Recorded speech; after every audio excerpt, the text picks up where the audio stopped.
Welcome to episode 29, a great goalie number in the world of hockey. This is InGoal Radio, the podcast. I'm Darren Millard, a presentation of thehockeyshop.com, the Hockey Shop, source for sports Surrey. Today, we go to the Hall of Glenn's, well, or the living room.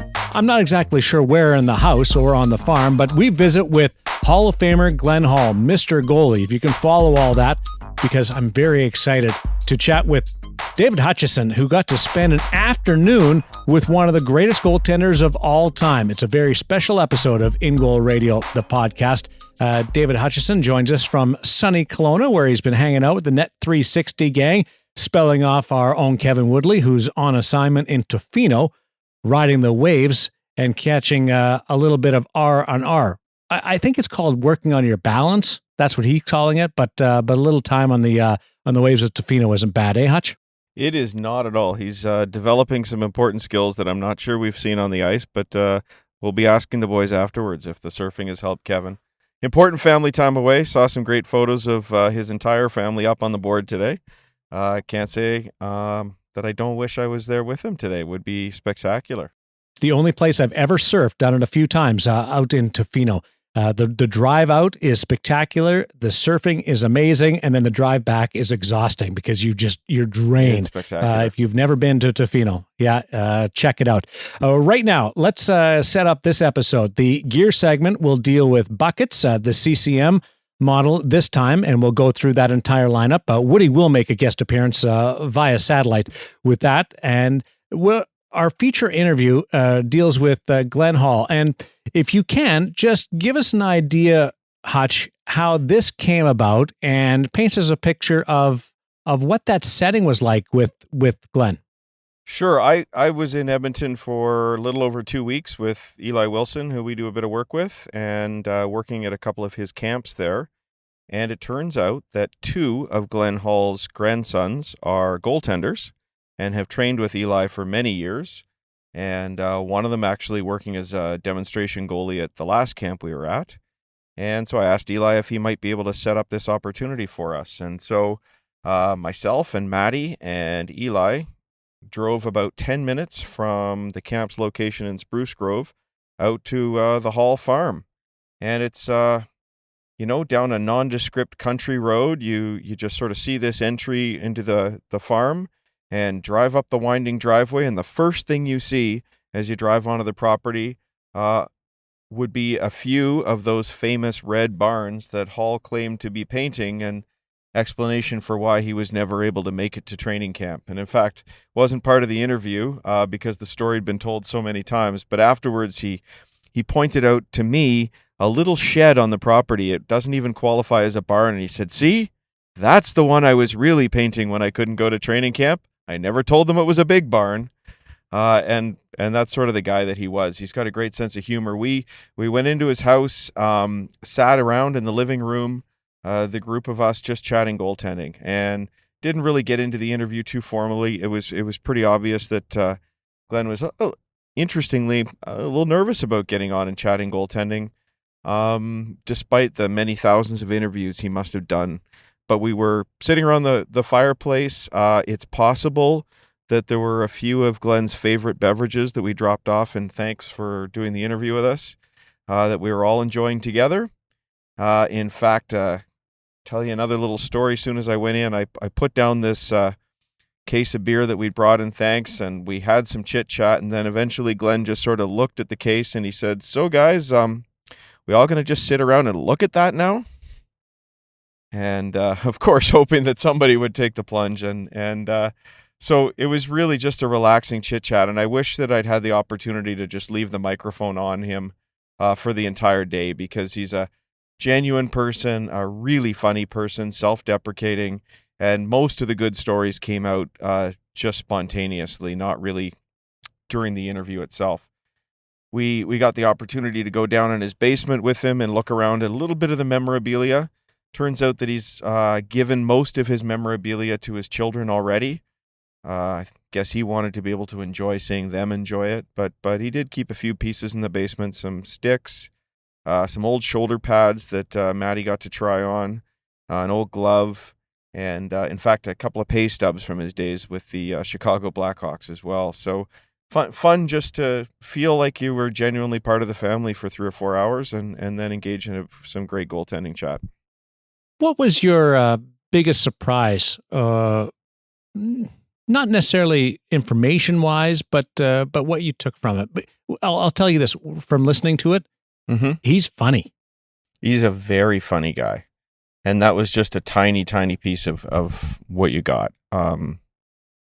So I don't know that I knew what to expect. I think I mentioned it a couple of times in the interview that in many ways it felt like he was ahead of his time. And I was so excited to meet the guy that developed the butterfly. But the other things about visualization, about how he prepared for games, about how he thought about who the opposition was, it really did feel like it was a little bit ahead of its time, and such a privilege to be able to hear it all from him. He also, I would say, was quick to remark when he first saw Matty. He said, you don't want to get too tall. Too tall, don't want too tall goalies. Those guys who are too big, as soon as they move across the crease, they open up big holes. And, there's again a theme that seems to be recurring a little bit now as well. So a very funny guy, very genuine guy, but obviously an incredibly knowledgeable person, as one of the greatest to ever play. And we didn't get into all those accolades really in the interview, but in doing some research for it, I mean, the awards sort of speak for themselves, but he had teammates and guys that he played against who said this guy was the greatest goaltender in the game for 18 years, and you don't need 18 Vezina trophies to show that. In fact, Hall himself, when somebody in another interview, it might have been McKenna's interview, I'm not sure, talked about the Vezina, and he said, "Oh no, I didn't win the Vezina." He's like, well, "What are you talking about?" "I won the Jennings." Well, they call it the Jennings now, but that was just given to the goalie who had the best goals against average, probably the guy who played on the best team.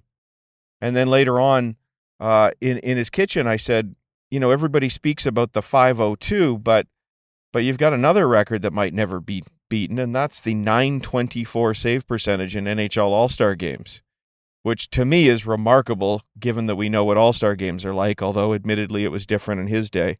But he shut me down right away. He said, no, save percentage doesn't mean a thing.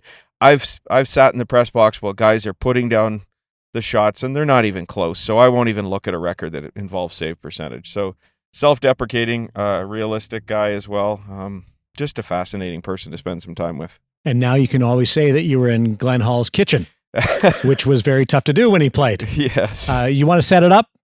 I mean, really, I think we have set it up there. The fact is, it was just all of us sitting around in his living room having a chit-chat about goaltending, and we did have a little bit of a problem with the technology right at the beginning, so we do hop into the conversation sort of on the fly here, talking about equipment, because we had talked about his how he got into the game. I guess I should set that up. We tend to ask a lot of the NHL guys, how'd you get your start? What fascinated you about the position? So I thought it would be fun to ask the same question of a guy who played so long ago. And in fact, he said that he played as a forward on his team back in Humboldt, Saskatchewan, and was the captain of the team. And guys were sort of taking turns being goaltender, and nobody really wanted to be the goalie. So he just sort of stepped up and said, okay, I'll do it. What leadership, and obviously look where it led to. And started playing around 12 years of age. And then I asked him whether it was the equipment that fascinated him, that got him into the game, whether that was a realistic thing back in the day compared to now. And of course, you'll hear what he thinks about the equipment from back then. So there you go. Also, a big part of this is the summer and packing on the pounds. But little did we know that just packing things and taking care of your essentials and your valuables would be a big part of this. Don't want to pop the bubble on that situation and that innuendo just yet, but let's throw to the interview.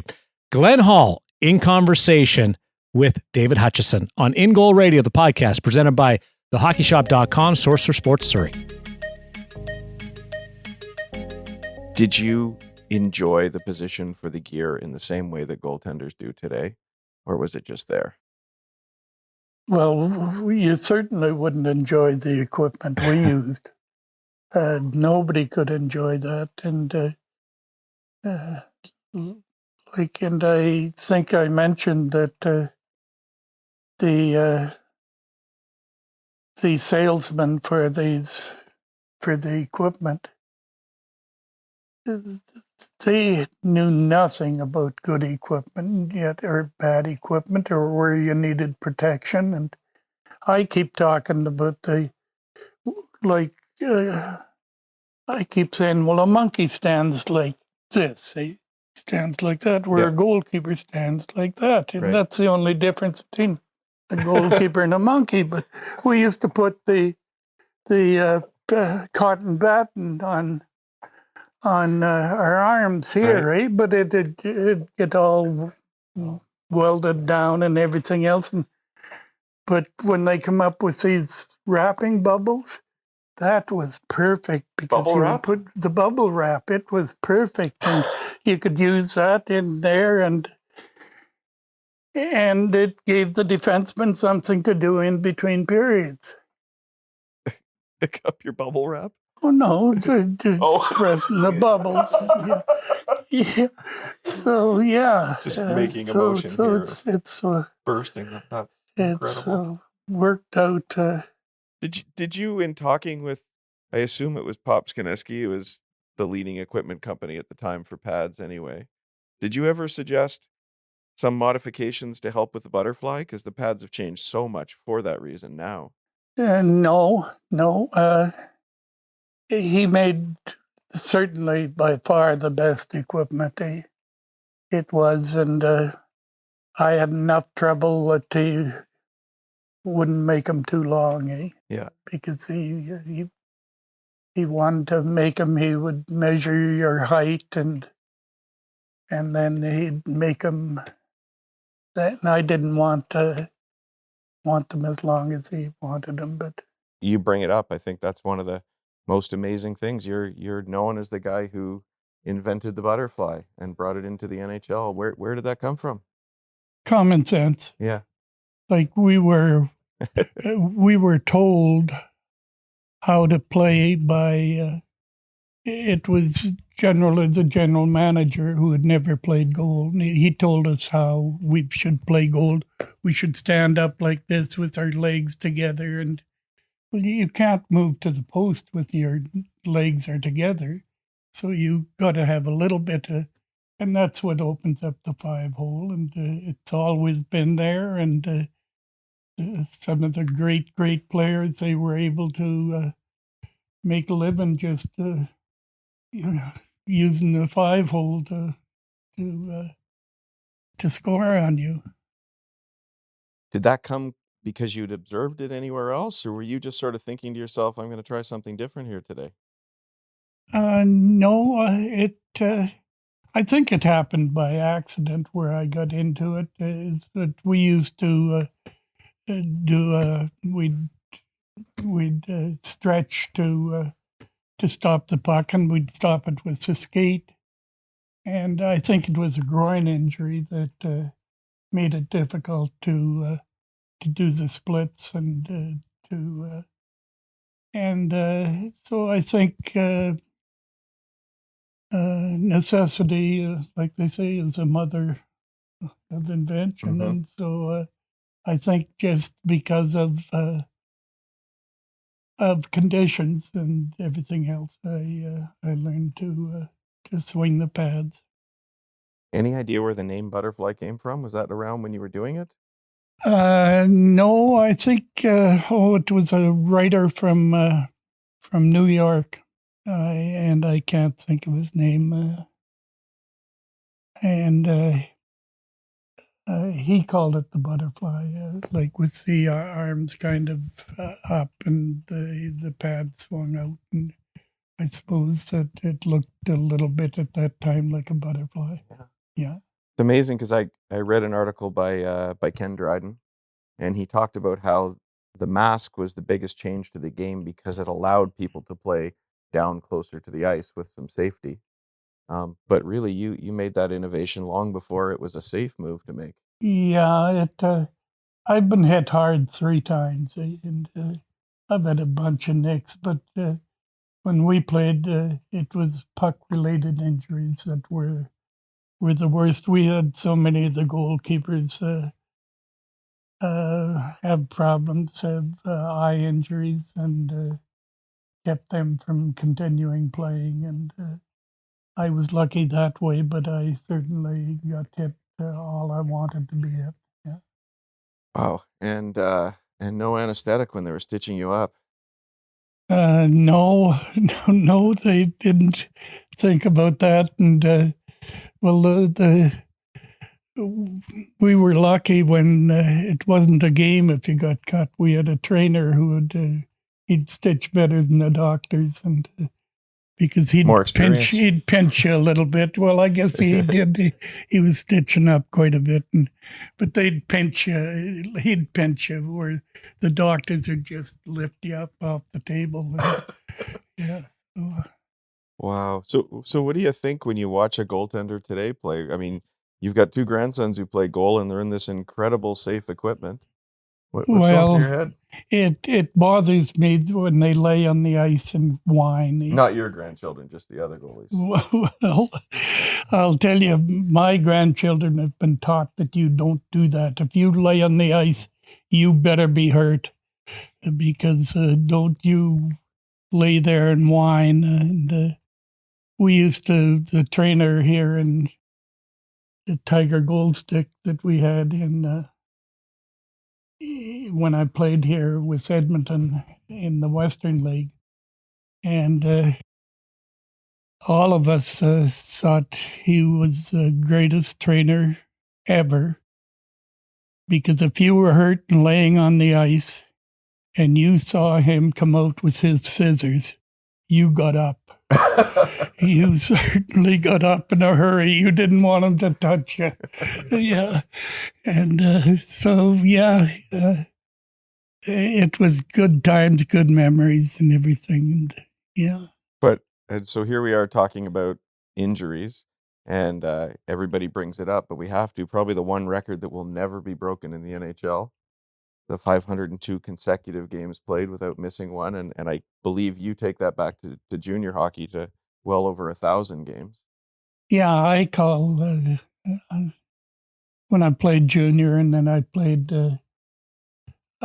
4 years in the minors. I played 1 year in the American League, and then I come out to the Western League, and I played 3 more years here. Like I was lucky. I never missed a game in all that time, and yeah, it was. Can't be just luck, though. Well, it's nice to be healthy enough that you could at least play. Yeah. Wait, and then you told us earlier when we arrived here that the first day of training camp, you were in the best shape you would be all season. Yeah. Did you take pride in that in the off season? Was it just being an honest, No, hardworking farmer? I kept in shape, and so many of the players had trouble with their weight, and I wouldn't say I was lucky, because I had trouble putting on weight, and I think when I first played pro or something, I was 140, 150 pounds, and so that's all. And so I worked at trying to gain a few pounds. And you're living on this beautiful farm now, and which you got in the late 60s. Were you from a farming family in Saskatchewan as well?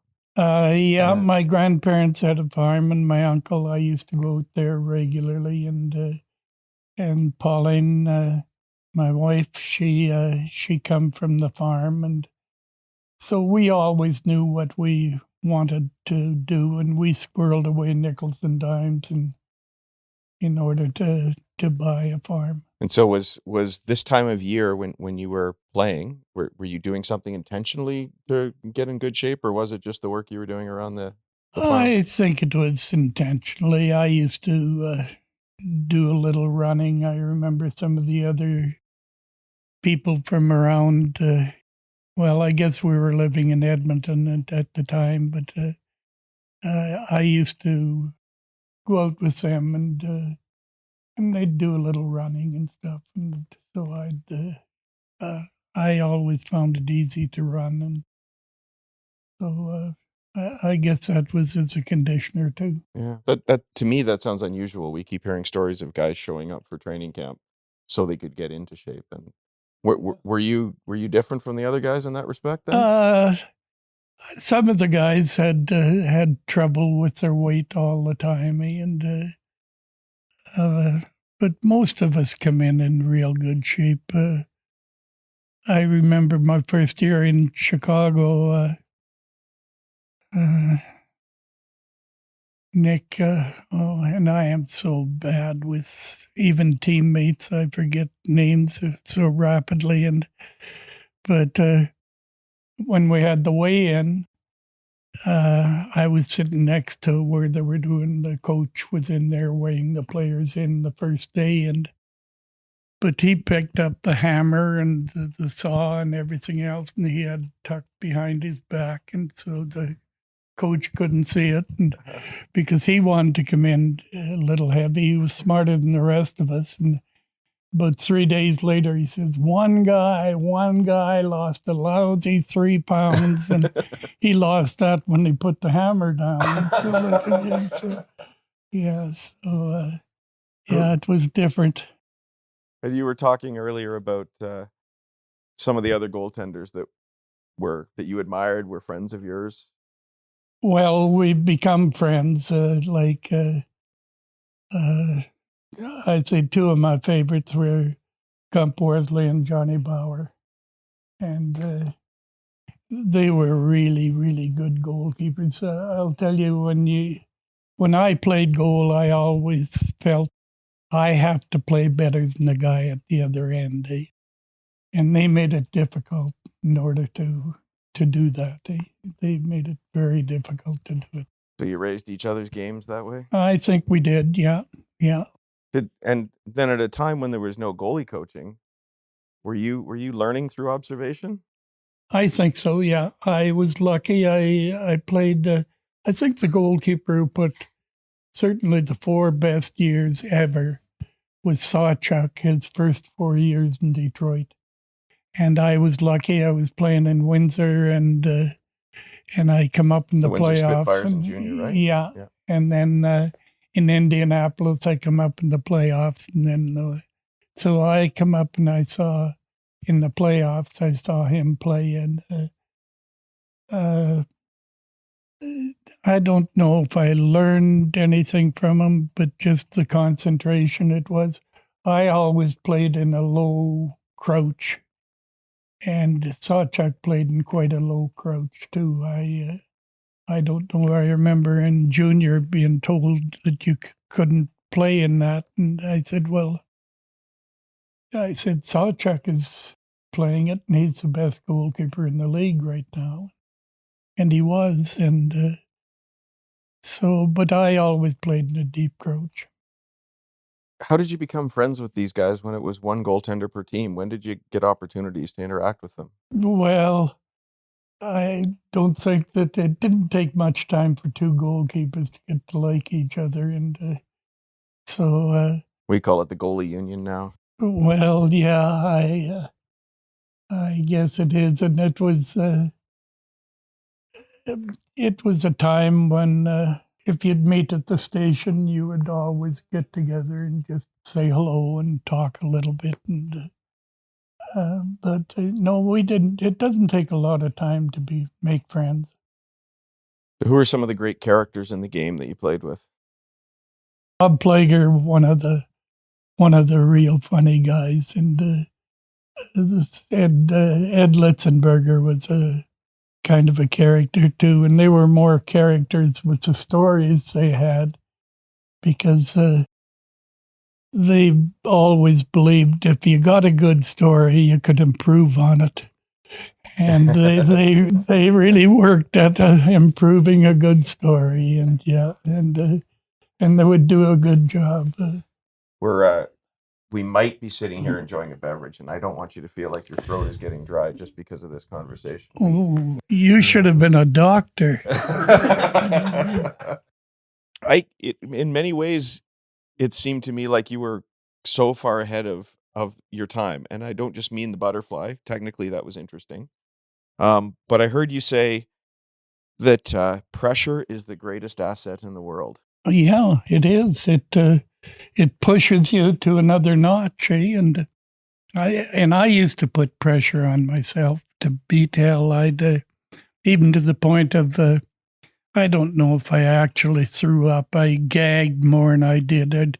But I'd go to the bathroom and I'd gag. Everybody feels that the waste baskets and that I had one in front of me because I was the only guy that would throw it in the basket. The other guys would just throw it in the floor, but So you weren't alone. Yeah, but I'd throw it in the basket, and so. Is there an amount of pressure that makes you better? Is there a point where it just becomes too much and it takes your I game away? never reached the point. I always felt I played better the more pressure I put on me. The fact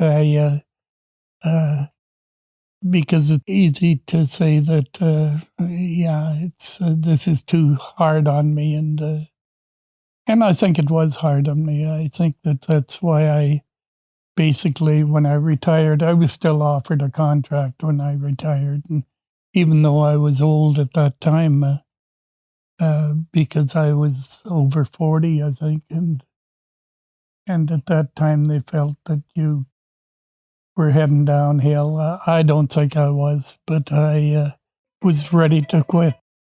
I had had enough. My wife and my father-in-law, they didn't want to quit. They absolutely enjoyed the hockey life, and but no, I had had enough, and I felt you could make as much money in those days. Well, I always said I'd rather be underpaid than overpaid. And Tommy Ivan and the Blackhawks, they made it easy for me to achieve that goal. Happy to oblige. Yeah, and so that was interesting. But I do believe that's why Chicago right now, they couldn't be better to us old guys. They really go out of their way to be good, and I think they realized that we weren't treated very well in those days. Do you feel you identify more with any of the three franchises you played with? I think I've gone to back to Chicago. I always said I would like to. I wanted to play for the team that wanted me. Now, Detroit or St. Louis was the last team I played, but all of a sudden, they had this lady there that she didn't want anything to do with the old guys and keep the old guys away from here. And so I kind of went back to Chicago. I thought, well, if they don't want us here, it's just because we've retired. Well, and I'll put my loyalty back with Chicago, and I've done that. Well, they don't know what they're missing then. St. Louis. Was it still fun to see them win this year, though? Oh, it was absolutely great, and it was perfect. I've still got good friends that played there, and played teammates that played when we were there, and we keep in touch now and again, and it's always nice. And conditions were great in St. Louis; they were so much better than any place else in the league, and they treated us like like people, and we weren't just an animal and a name, and. So yeah, we had absolutely great. Well, we had Scotty as a coach, and Scotty was way before his time, and he was unbelievably great. And Lynn Patrick as general manager. Lynn was just great to all of us players, and so that was different. And the owners, the Solomons, they were absolutely wonderful. They invited us into their home for parties and everything. So it was, and how we were treated was unbelievable. And I read that Scotty sort of let you do your own thing with respect to practice. You started not maybe practicing quite as much as you had in the past. Yeah, I didn't. Scotty knew more about me than I knew about myself. He knew when to, but he knew that about all the players. He knew which player that had to be given a little kick in order to get him going, and he knew which ones needed an arm and the shoulder. And he treated all of us that. He kicked the ones that needed kicking, and he had an arm and the shoulder the ones that needed that. I think the idea of practicing a bit less is coming back to the game now. And we're seeing more and more teams practice a little bit less on game days. Some of the starting goaltenders taking less time. So another way that I think maybe you were a little bit ahead of your time there. Well, I just wasn't learning it, and it was no use going in the morning and becoming shy of the puck because you had to look at it in the evening. Even the warm-ups before the game, I didn't take many shots. If I took a dozen or 12 or 15 shots, that'd be maximum, and simply because I would become shy. So you're known for that 502 game streak as a lone goaltender, but then you ended up in St. Louis with what I think is arguably the best tandem in NHL history with you and Jacques Plante. What was he like as a character? What were you like as a team? Well, he never told me how to play, and I never told him how to play. Mm-hmm. And he was a good goalkeeper, a real good goalkeeper, and he had his own system, which was different. He used to play off a post basically, and then move to where I would play in the middle. Like the Montreal system was, they didn't want you to give up a short-sighted goal.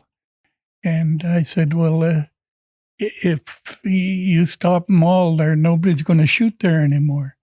So if one goes in there, you want them to come back because they're easy to stop. So, yeah. I love it.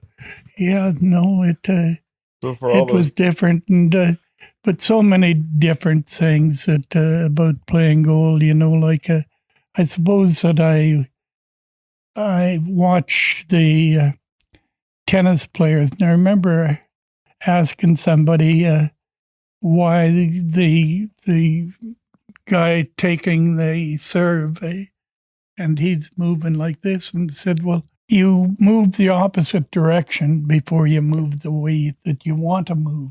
So like if I'm moving that way, I'll start by moving the opposite direction. And it's true. And I found out that moving from the post to the high circle to the high crease above the crease, that you moved and you stopped, and you have to stop on the outside blade.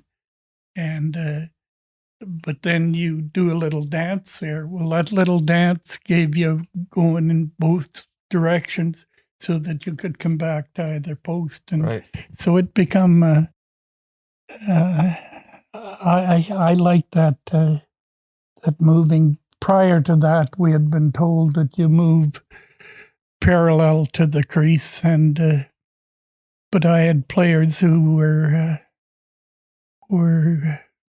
going right to the boards carrying the puck, and you couldn't go that far. So I realized instead of going parallel to the crease, that you had to come back to post.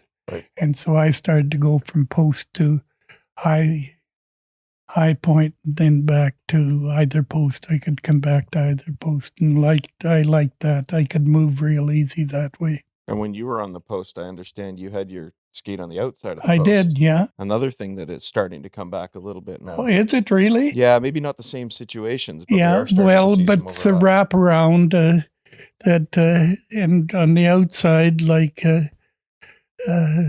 even they didn't really have the wraparound when I was playing, but they were coming in, they were trying to get short side, like they would just jam it. Yeah. And I found was it on the outside of the post that they couldn't move me. Just anchor it in there. Yeah. But I'm surprised that there's some players thinking about using that. And So you started the butterfly. Your partner in St. Louis, Plant, was well known for coming out of the net to play the puck. But I read a story that you actually had more points than one of your defensemen one year. Alan McNeil. Yeah. And Al, that's a lovely story. Al was such a great defensive player, and he was so good. But I don't know if I should even tell it. But well, it's out there, so we might as well do it. Well, yeah, it's. I had 2 points early in the season, and they always had the scoring of the team on it. And they had Hull and Makita with big points and all the way down. And then they had Hall with 2 points and McNeil 0. And at the Christmas party, I remember I said, Al, I don't think you're able to catch me. That used to be at the halfway mark. It's Christmas. And so he said, oh, yeah. I said, I will. A good second half. He says, that's barring injury, of course, he says. And so it ended up, and I think it was in February, he had a big, big night, and he got a point, and he got an assist, and so they had in the paper again all the way down, Hall 2, McNeil 1. But the season ended up, and I beat him in the scoring, and but after, when he was explaining to people, he says, well, he, meaning me, he said he played all the power plays. He said, which Al wasn't going to get on a power play. Yeah. So, first unit power play, well done. Yeah, no, but they're great memories and great teammates and friends that we made during those times. And so many of them go in the way of the wind, and you're losing them regularly, and your name moves up every time one other. So, but I'm ready. I always said that I'd like to play one more game. I'd really like to play one more game. But then I sit down with the 6-pack until that feeling goes away. Yeah. Well, isn't Chicago doing something now where they bring old legends out for a skate, one last shift or something? Yeah, should we get a plug-in now to get you in for one more shift? They did something. They're doing some deal on TV, and what's it like for you to watch your grandchildren play goal? Enjoyable, really enjoyable. I'm not. It has to be terrible for a mother to watch her kids play goal, because my mother would agree. Yeah. No, it had to be terrible, because if you let one in, all the rest of the mothers look over at you or at her, and would not be nice for mothers to go to hockey games. My mother used to go to the games. I knew she hated it, and I told her, well, don't come to the games. And like I say, I'd been hit a few times, and that worried her. And yeah, it's a position for the goalkeepers and maybe their dads, but not a position for the mothers. I find it a little stressful. A little stressful to watch, even as a dad. Yeah. Well, I bet you feel a little bit stressful when your grandchildren are out there. Well, you're hoping they do well, but I've seen them play, and even when they let in a goal, I say, well, that was the right move. They made the right move. And so I think that's important. You make the right moves, and you're going to stop the puck the majority of the times. Yeah, it's the wrong move that'll kill you, and if you continue to make it, it'll snowball. And it's a mental game, isn't it? You said that to Maddie when we first came in here. Yeah, it is. It's the mind is the most important part. Knowing which player is capable of scoring is more likely to be able to score. Did that just prepare you, or did you actually tactically do something different in a game depending on who had the puck?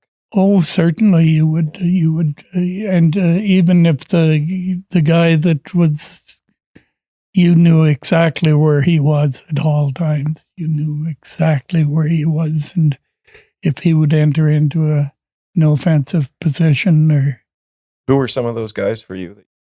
well, the Montreal team, they were head and shoulders above all of us. They had the best teams, and so if you didn't know where the Rocket was, well, then you were in trouble. In the pocket, Henri. I don't think a lot of people know what a great player he was. He was absolutely great player, and but he had the wrong name. He had Richard on his name, and everybody, when you mention Richard, they'd think about the Rocket. And Dickie Moore, when I played with him, I knew what a great player he was when I played against him. But when I played with him, I realized why he was such a great player. He was total effort, just everything. He and Ted Lindsay played a lot alike, and they were both great players. I also understand that you used visualization as part of your routine to get ready for a game, that you'd sit in the dressing room beforehand and sort of consider what it means. Certainly. I thought everybody did that. You could close your eyes and you could see exactly what he was going to do, and the guy come in, and this was the top players you were looking at. You didn't look at I had a problem. The slugs, I figured they were going to come off the post or something, and they just tried to hit the net. And so until I smartened up there and realized that I don't have to worry about the post with these guys. They're not going to come off the post. They're just going to jam at the net, and that's the extent of it. So that was a routine for you before every game that you would? I think so. I think that I would, I don't know if it was so much before the game as it was after the meal when you'd lie down, and that's when I would pick up on moves that would be coming. What was today the most dangerous situations on the ice are the amount of traffic in front of a goaltender, perhaps the velocity of the shots now with the players who are so well trained and the technology they have. What were some of the most dangerous situations when you were playing? I think the defensemen dragging their stick. They'd drag their stick so that it'd come off, and so you'd eat it instead of, because they didn't have it in front of them so that they would deflect on them. Dangerous in a few ways. It was hanging out over on the side, and I think that what I tried to work with defensemen was don't drag the stick like that. I'll lift up all automatically from if you're dragging it, and so I didn't like that. But the defensemen, I was lucky. I played with so many good defensemen.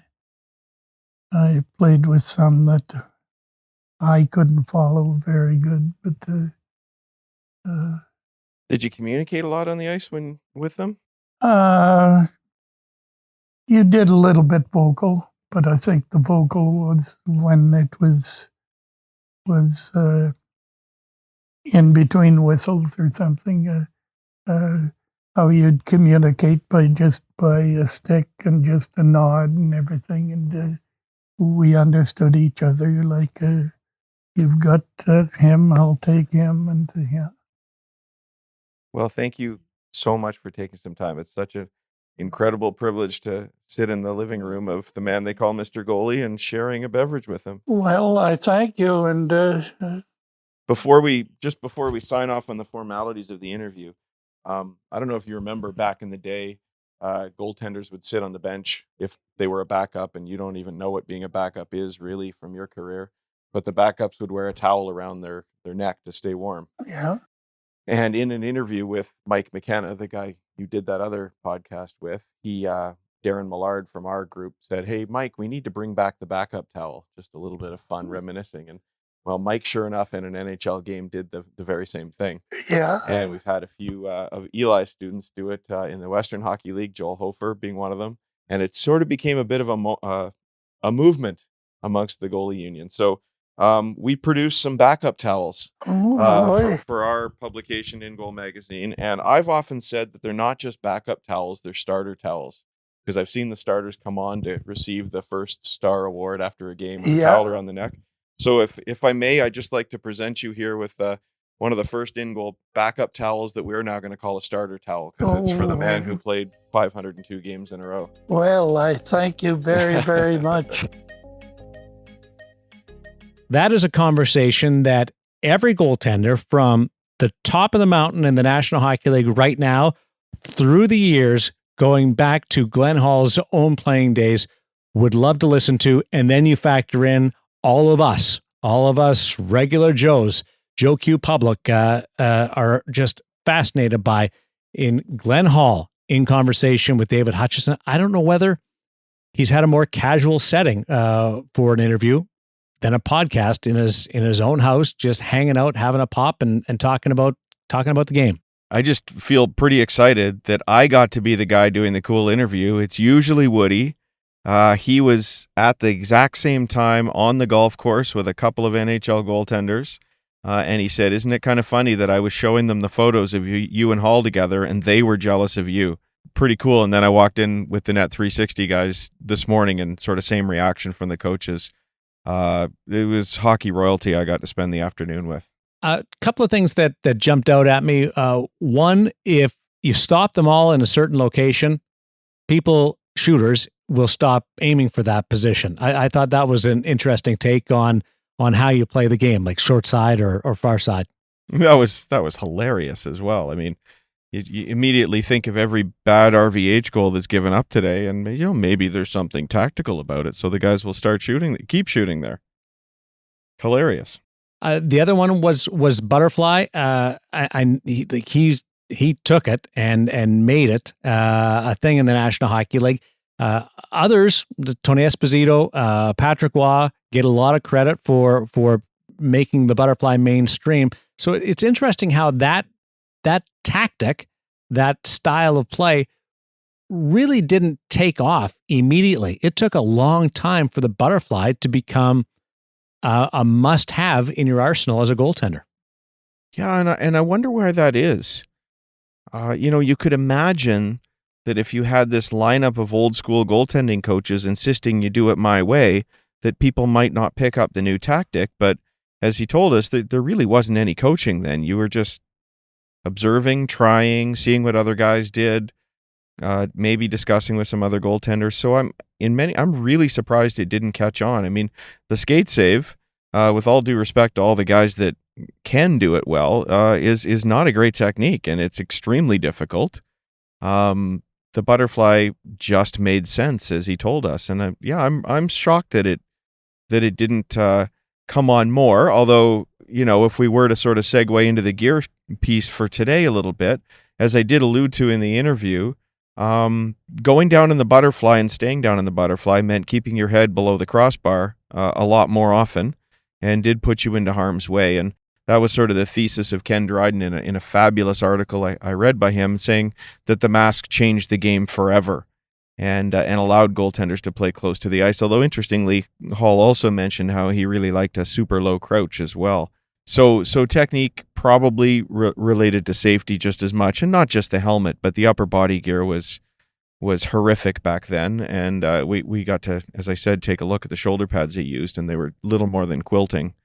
So not surprising, but a much superior technique and fantastic to meet the guy that brought it to all of us. And how it came about was a groin injury, and he couldn't make that movement. And then he follows up with, well, common sense is also part of it. That the butterfly was so effective. And he said a few different times during the day how, as you said, injury just sort of meant that you did something a little bit differently, because you certainly weren't leaving the net and risking somebody else taking your place in it. The other part of it is that coaching and just the way players were treated certainly seemed to take a change after expansion. Once they got out from under that thumb of the original six, it looked like things loosened up. Couldn't speak more highly of the St. Louis Blues, the Solomons, and the coaching of Scotty Bowman. Yeah, it obviously was a change for the better for everybody when more organizations came into the league. And as you said, he seems really attached to the St. Louis organization. Sounds like maybe held a grudge against the Blackhawks for how he had been treated. But also really great to see that he's getting close to the organization again and feels good about that relationship with the Blackhawks. The other thing that he didn't do on the podcast proper, I would say, Darren, was he spoke a number of times about how much he loves Gary Bettman and what he's done for the veterans in the league.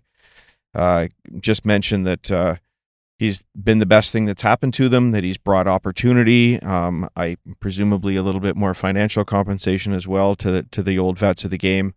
As we were leaving, he showed us his dining room table, and there were boxes and boxes of hockey cards that had been sent to him. He mentioned the Players Association for his signature with instructions of how he should sign each one.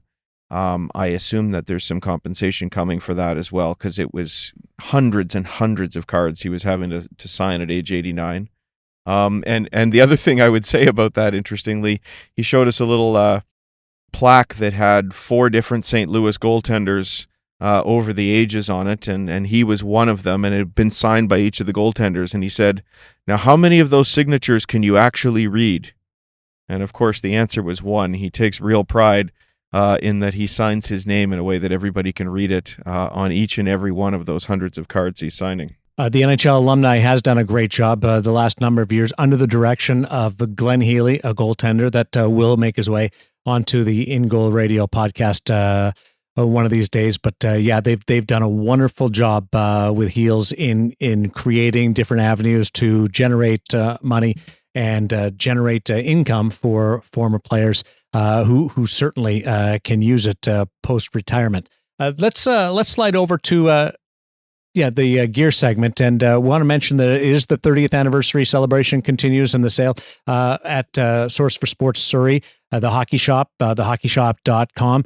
And part of that is the fact that I don't know whether you're a business guy or not, but I track currency with different trips that I go on, and the American dollar doesn't work great for us. But if you're buying gear from the United States and going through the hockey shop, thehockeyshop.com, your dollar goes so much further. It's a great place to go shopping if you're in the Lower Mainland, or you can do it online like I do at thehockeyshop.com. Just picked up my new knee pads, the Warrior brand, and I've used them a couple of times, and a big step up from what I was using, and a lot more comfortable. So I'm really happy with that, and the service and the attention to detail was spectacular. So check them out in the Lower Mainland. The Hockey Shop, Source for Sports Surrey, skate sharpening, their expertise with everybody that plays a position that can help you out. And it's not just somebody walking by to say, we've got this manufacturer and that manufacturer, and check out those lines. These people can give you their feedback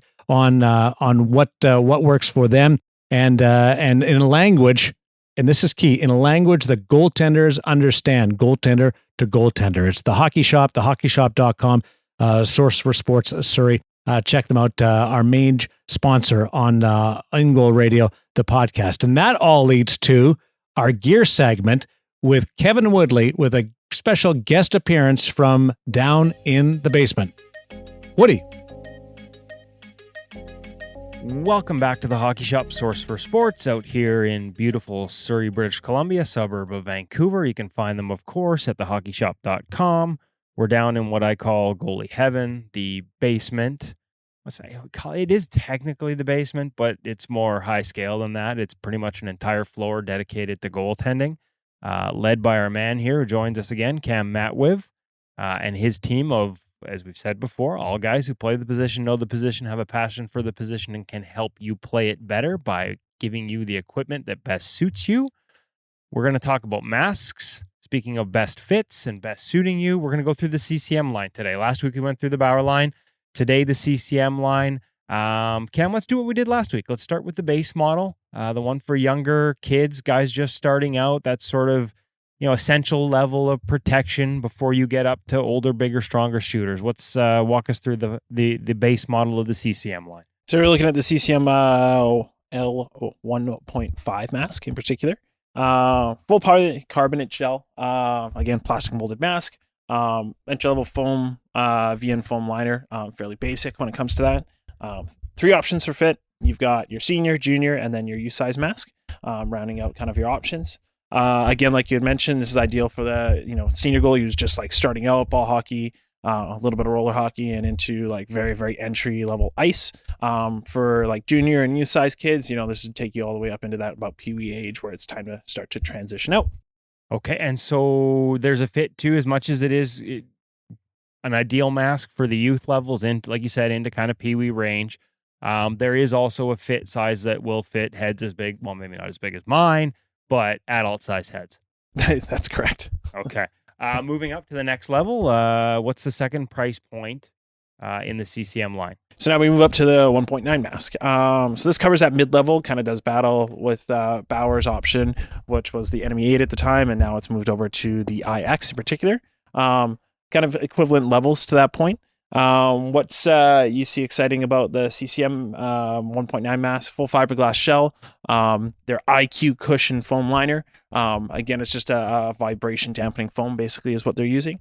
3 different fits, nice adjustable mask. Good sight lines is one of the big kind of feedback that we get from CCM masks. You tend to be a little bit closer against the cage, which helps to improve your peripheral vision. Yeah, no, I was going to say, and as we move now into the pro mask, the higher end mask, which is the one we've tested for a couple of years, no question, when CCM started getting into masks, the 2 things that I loved, you already mentioned one of them, fit options.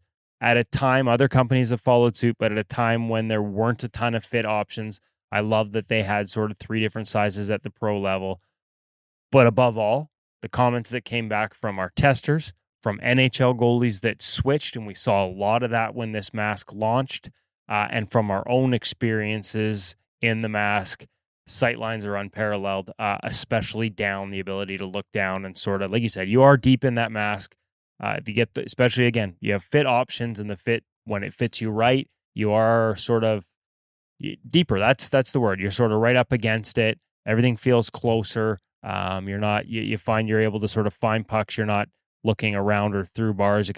Everything's centered. And like I said, sight lines down, just the ability to sort of see down in your feet, low pucks, things like that, was definitely one of the positives that we heard back from the testers, and we experienced ourselves. And like I said, heard back from NHL guys as well. So walk us through the pro version of the CCM mask. Yeah, so just referred to as the CCM Pro. Simple. Yeah, nice to keep things simple for once. This guy, biggest highlights, weight is a real big factor for this guy. Extremely lightweight mask. You've got their D3O foam improvement for the actual forehead and wrapping around the crown of the helmet in particular. We've obviously seen the D3O in other facets of their gear, whether it be their gloves or even in their chest protectors. Yeah, and it's again, we've talked about it with the Bauer line. For them, it's XRD and Poron and some different brands and different names that they've put on theirs. For CCM, it's D3O. We've walked you through the science before. If you pay attention to InGoal Mag and InGoalMag.com, you've seen it, whether it's chest protectors or pads, blocker fingers, index fingers. You've seen the D3O used for impact absorption. The mask we tested originally for the CCM Pro line and had a lot of success with in terms of impact and not feeling pucks and not leaving with ringers actually predated the D3O. So really happy to see them add the D3O liner in the mask, especially around the forehead, because it is a product. We've seen the science behind it. We've seen the testing. There's no question it absorbs impact. So it makes perfect sense to me to have it wrapping around your head to absorb some of those shots. As we talked about in the past, we've all got that guy in warm-ups that likes to go top cheese, bar down, behind your ears, buzz the tower, doesn't listen to reason. Nothing like third shot being right between your eyes. And this will help with that. So we won't name names today, Trevor, but yeah, we all have that guy, and this mask will help. For sure. And one of the other biggest upgrades too from that 1.9 mask, full carbon tech Pro Light shell is what they refer to it as. Basically what that means for you, lightweight carbon weave composite. Very, very strong, very, very rigid, but also helps to reduce that weight that we were talking about earlier. This gives you, a good basis in terms of for that protection level and whatnot. But like I had mentioned before, it's the weight story that really kind of highlights the mask. Okay, now we're going to talk about fit in a minute. And then, as I said, that was one of the things I like. This mask as well comes in 3 different fits. But I want to talk a little bit about lifespans, especially for adult hockey players. I think as kids grow up, you replace the mask as the child gets bigger and it doesn't fit. And obviously fit's key. We've identified that. We'll talk about it again. That's the most important part, is having for a safety perspective and a sightline perspective, is having the proper fit. But what about, what's the lifespan of, let's say, a high-end pro mask like this? I guess it depends what level and what kind of shots you're getting on. But because we have a tendency, even as beer leaguers, I see, they will go out and buy the latest pads. They will spend money on the latest and greatest, even skates. But sometimes I've seen some masks out there that have to be 7, 8, maybe even 10 years old. And in skates where I know these guys can shoot, and I'm thinking to myself, what are you doing? This is you covered a lot of information there all in one. I mean, I'm sure you even brought it up too, but even I can name about 100 guys I've walked by and been like, what are you doing? Put it this way, if your mask, if you can't read the letterings on the back of it and it's so chipped and torn and the cage is dented, rusted and against your nose, probably time to replace it. To be honest, helmets weren't actually printed with expiry dates. It's something more newer that you have, like HEX certification, which is USA certification, does expire. CSA for a long time has always been as long as the foam is untouched and the helmet is structurally sound. Technically, the mask is still certified. But even that comes with a bit of a lifetime now. So at a basis, take your mask off, have a look at it. Are the replaceable things easily replaceable? Do you just need new straps? Do you just need new cage? Okay, easy enough fix. But if you're starting to show cracks, structural cracks, you can flex the chin. You got chips off your forehead where you can see exposed fiberglass fibers coming out and whatnot. It's time to replace your mask. One of the other things too that I've talked to guys over the years, and again, we've had conversations. We've been at this for a while at InGoal, dating back to some of the old school guys who did it all by hand. Guys like Eddie Schultz, whose opinion I really valued back in those days in terms of what safety was really about. Ringing. I mean, sometimes we're going to get a shot and it's going to be at a certain angle and our ears are going to ring. But I had someone tell me that if it happens on a regular basis and on shots you wouldn't expect it from, it might be a sign that there's a crack that you can't see, but internally there's a crack and there's a little extra motion in there. And the reality too is, depending on who you talk to, they'll tell you that an ears ringing is a minor TBI, minor traumatic brain injury, like a minor, not quite a concussion, but similar. When does that become a concern as a mask gets older? If it's ringing on a regular basis, is that a sign maybe it's time to replace it as well? That could mean a multitude of things too. A lot could be based on the fit of that mask. So a lot of older masks, the more you hit it in the cage, the more the mask actually stretch, which means the wider the fit, which means the original fit isn't the exact same as what's happening right now. So they can lose shape over time. They can. Foam compresses, makes the mask looser. Your straps stretch out, meaning that the mask gets looser again. Those are those quick little minor replacements, but you even like you mentioned too, you're still getting that constant ringing. You feel like your mask is fitting tight, but again, it's a little bit older. Yeah, you might have a stress fracture on the inside of the mask. Don't even know it. And there'll always be a glancing blow inside any mask that you can possibly be in. There's just no way around it. It's going to happen. But if it's happening every single shot, even when they're low floaters that you usually let in from the blue line, why are you looking at me when you say that? Is that because just I'm the only one in the room, or you've seen that in particular? Don't answer that question.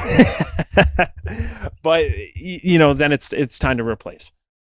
Okay. And it's interesting. It was actually an NHL equipment manager that I was talking to him. It was a couple of years ago about a mask that had started to ring on me a little bit. And that was what he said, is there's a good chance there's a fracture in there or a crack in there that you just can't see underneath that liner. And that's contributing. And again, that you're always going to have those every once in a while. But this was the case where there's a mask that never rang. And all of a sudden it was regularly. So I replaced it, upgraded it, updated it, and the ringing stopped. So probably a good sign. What about replacing foams? As we see with the new foam kits, we've seen more of these advanced foams. We see more impact absorbing foams like the CCM D30 line. We talked about the Bauer liner. I think the VTX, you can actually take it all apart like it's mechanical with the foam fitting. We'll check on that later. But replacing foams on, like if you've got an old mask and the foam's just really hard, can you buy foam kits and have it replaced? I know New Image is a company that we've worked with in the past. They've done some mask refurb for us. They do a really nice job there. Is that something you'd ever recommend doing? Do you sell kits, or is that something it might be better to just go brand new, guys? Here's where you're walking a bit of a fine line. Again, technically, as soon as you touch the foam in any mask, CSA is not approving the foam that you're about to put in. Right. So definitely a no-go for your kids, but for beer leaguers. There's a potential there. There are multiple small companies. That New Image you brought up, I know there's another local one for us called Resilient Foams in particular. I know guys have started to come up with small piecemeal foam kits that are now actual full-on like peel and stick and provide you with everything you need to get yourself set up. So, if we rewind back to what I was mentioning before, say that helmet, your shell is still structurally sound, but your foam's toast. This might be a good opportunity to get you, back into square one again with the mask, as long as, again, the mask is still structurally sound. Why not replace the foam? Usually quite a bit less expensive than getting a brand new helmet. And for the most part, there's a lot of, guys out there producing proper foam kits. Now, we don't sell these foam kits. Probably for the same reason of CSA and HEC, and you can't send them out the door from an insurance standpoint. And that makes a lot of sense. That's 100% correct. But honestly, a quick search into Google, you're going to find, 4 or 5 different options for sure. Well, we would definitely recommend New Image. They've done some nice work. But at the end of the day, too, you're replacing with traditional foams. And as we've talked about with the CCM line and with the Bauer line last week, what we really like in the higher end masks, if you're facing guys who can play, guys who can shoot, my skates have guys that played pro in them, and some of them can really let it go still. I know scientifically the value of these new modern impact absorbing foams and the science that goes behind it and how much impact they can absorb. And I'm not getting that in a replacement kit. So I'm going to want to look for something new that's going to help me with that, the kind of things we see in the new CCM and the new Bauer lines. So Cam, last one, we've talked about it several times, but fit, how you fit a mask, the importance of fit. Is it the most important part of making sure when you get a new mask? How do you make sure? Well, I know it's the most important part. We've talked about that before, but how do you make sure it fits? What are you looking for? I'd almost approach a mask fitting the same way as I approach skate fit. Okay. Every foot's different. Every head's different. Everybody's specific needs are different. The mask, like once again, regardless of all the technology in the world, it really has to be a nice snug fit. Like at a basis, what I'm looking for, crown contact all the way around the forehead. It should be snug. I shouldn't be able to slip any pinkies because that would mean pressure points inside the mask, anything like that. So no fingers in between the sweatband and the actual forehead itself. So right across the front of the forehead, above the eyebrows, you want that to sort of wrap and fit snug across. That's correct. You don't want gaps in there. No, because then again, that gap can mean a potential pressure point in particular. And then moving on down. Hold on. Sorry, just to clarify. So that gap means there's a pressure point somewhere else. You want a consistent pressure right across the. Yeah, exactly. So ideally. So when you do get that impact, it's completely dissipated throughout the skull, for example, as opposed to having, say I could slip my pinky in the middle of your forehead. That would mean there's 2 pressure points on the side of your forehead. That's where the impact will be centered into those 2 pressure points rather than being fully dissipated around. Nice. Moving on down, snug all the way up through the cheeks. It shouldn't be bunching and pushing up, but it should be enough that you can actually see just a little bit of pressure on the side of your cheeks. That means the mask is fitting you snug and it won't twist when you get hit, for example. A lot of goalies you see you wear the mask too loose and you can see them face move inside the mask and then the helmet moves. That's wrong. Not ideal from a vision standpoint. No, well that too. You're trying to look through the side of the mask, but yeah, as an impact standpoint, not too good either. One of the other things we see quite often too is how should a backplate fit, Cam? If it's sticking out too far, does that mean the mask is too small? Is that a component you guys consider when measuring? That's correct. Yeah, a volume of the head in particular. That's where that kind of comes into play. If the back plate's shooting out past the back of the helmet, and you can actually like slip your pinkies and full fingers in behind your head and the actual back plate, your mask isn't fitting properly. If it's nice and snug and you're just up to that edge, but you can still make sure that there's no exposed hair or anything like that, you still have an okay fitting mask. Ideally, probably something a little bit better volume, but that's a workable fit. Anything past that, once again, like you can get sticks back there, crossbar, heaven forbid, like you're just opening yourself up to it's a recipe for disaster. The potential. Yeah, the potential exactly. for problems. Okay, perfect. So there's mask fitting from Cam Matwiv. You can get more information if you come in here in person. The Hockey Shop Source for Sports. They're in Surrey, just in the suburbs of Vancouver. You can find them online at thehockeyshop.com. Or if you've got some direct questions you want to ask Cam about the way your mask is fitting personally, you can give them a shout here. Like I mentioned, whether it's Cam answering the phone or any of the other guys, they all know the position. They all play the position. They all know how to answer your questions. You can get a hold of them at 604-589-8299. Until next week, we're signing off from the Hockey Shop and thehockeyshop.com. Thanks, Kevin. Woody, thank you. And by the way, I hope you're hanging 10 out there as you enjoy your vacation with that little guest appearance from the Hockey Shop and Cam over at Source for Sports Surrey. One thing, Hutch. Do you mean like one of Kevin's average games where he hangs 10 or the other team hangs 10 on him? Yes, good point. That's a little bit of payback if you want. Although I was going to say a couple of his spills on the board in Tofino may look a lot like some scrambles that I've seen, or video and pictures that you sent me from different gear demos that you like to make fun of Woody. So there's a tie-in there. Now, I have a bunch of masks. It's sort of my vice with the goaltending world, and I've kept all of my masks from over the years. And one thing I will say is I'm always amazed at how different the various masks that I have fit. And I have one custom fit, one that was molded from Tony over at Sport Mask. But the other ones, I thought I had sized pretty good, but they all fit a little bit different. So it just goes to show you how you really need to spend significant time picking the right mask for your head, or else it doesn't quite work. No, and I would 100% it's all about fit. I think whenever you talk to some professionals in the industry about how should we evaluate masks, it keeps coming back to fit, and fit. There's some incredible new materials out now. There's some incredible new things coming just around the corner.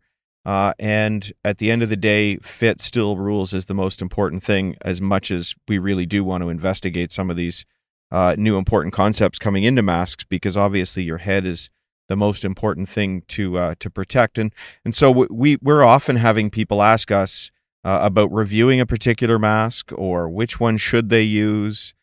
We've had some smaller companies ask us to evaluate their masks, and really it's hard. It's a hard thing for us to do. We haven't yet wrapped our head around what's the best mask review, because it has to fit. I mean, we can put a pair of pads onto 5 or 10 different goaltenders at all different levels and get an opinion from them, but we can't be sharing a helmet around 10 guys to see A, if it fits, B, gosh, you really need to be putting yourself in a difficult situation to know if it is helping, because obviously we don't want to send guys out there to take headshots.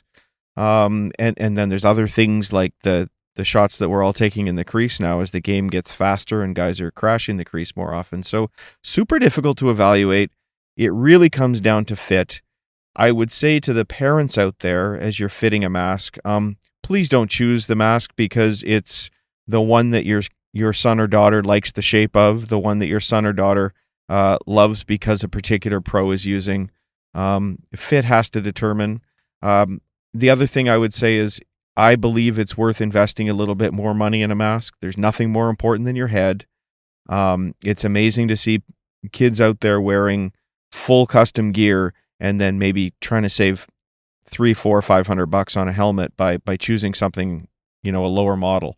I'd say that my own son, probably about 3 years ago, was suffering something that young goalies do quite often, and that's flinching away from pucks. And we invested in a professional helmet, and it seemed like overkill for a guy his age. But I can tell you that that was the day he stopped flinching and never has since. And age 12, he'll step in front of a major junior shot and not even worry at the least bit. And he got hit the last couple of weeks enough times from major junior shooters that his cage was dented and we had to replace it. But no damage internally, so to speak, because he's wearing a top-of-the-line professional helmet. So invest in one that fits and invest in one that's as good as you can afford. Just to pick up on that earlier mention about brand loyalty, we all have it. Of course we do, yeah. I have my favorite equipment line. I'll try others, but I have my favorite a line that I'll go to. You have yours. Woody certainly is loyal to a certain brand. But when it comes to helmets, you should try them all. And this is the one area where brand loyalty is outweighed by the proper fit. And you may love CCM, but Bauer is a better fit, or Sport Mask is a better fit, or go down the list of different mask manufacturers. If that particular manufacturer and that helmet fits better than the line that you use, then convince your child or yourself to go in that direction of a better fit and more comfortable and safer. The other part of it is under the straight bars, like not the illegal cat eye. Right.